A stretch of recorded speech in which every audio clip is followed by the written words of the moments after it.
So, in line with your comment just then that we're all in the same storm, not necessarily the same ship. Yeah. I think that's a very good point and a very fair point. During the pandemic, I know that you were lobbying incredibly hard to get the support that the industry needs and requires. How did you feel about what the industry got in the end? Good. We didn't get everything that we wanted, but I have been using the opportunity of conferences and other things over the course of the last few months just to remind our sector, the broader cultural sector, that we were the second largest beneficiary of new money from government due to COVID. First was the NHS, unsurprisingly, but the second was the cultural sector. So the Cultural Recovery Fund now stands at just in excess of £2.1 billion. But in addition to that cash injection into the sector, which sustained a lot of organisations and prevented them from going under, we also got a VAT reduction that we've been banging on about for absolute years. VAT for visitor attractions and hospitality down from 20% to 5%. Then it went back up to 12.5%. It's going back up to 20% now. But that was a lifeline for organisations and companies to repair their balance sheets.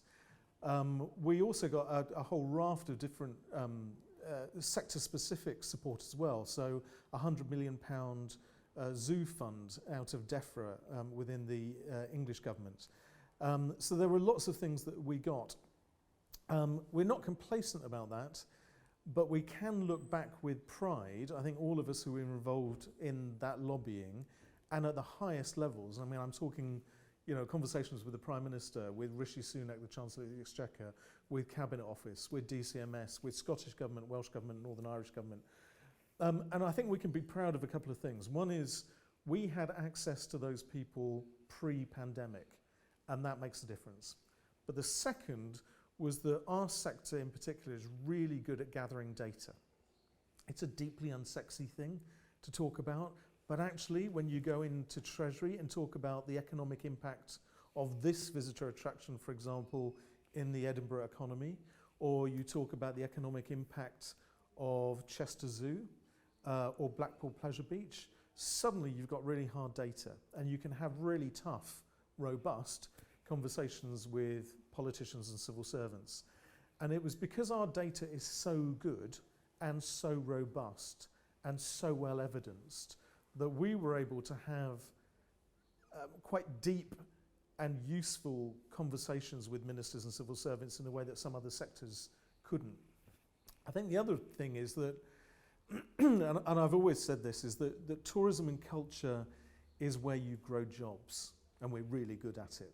We're the fifth biggest industry, third largest employer. In a normal year, pre-pandemic, we would be creating 1 in 5 of all new jobs, 1 in 3 of apprenticeships.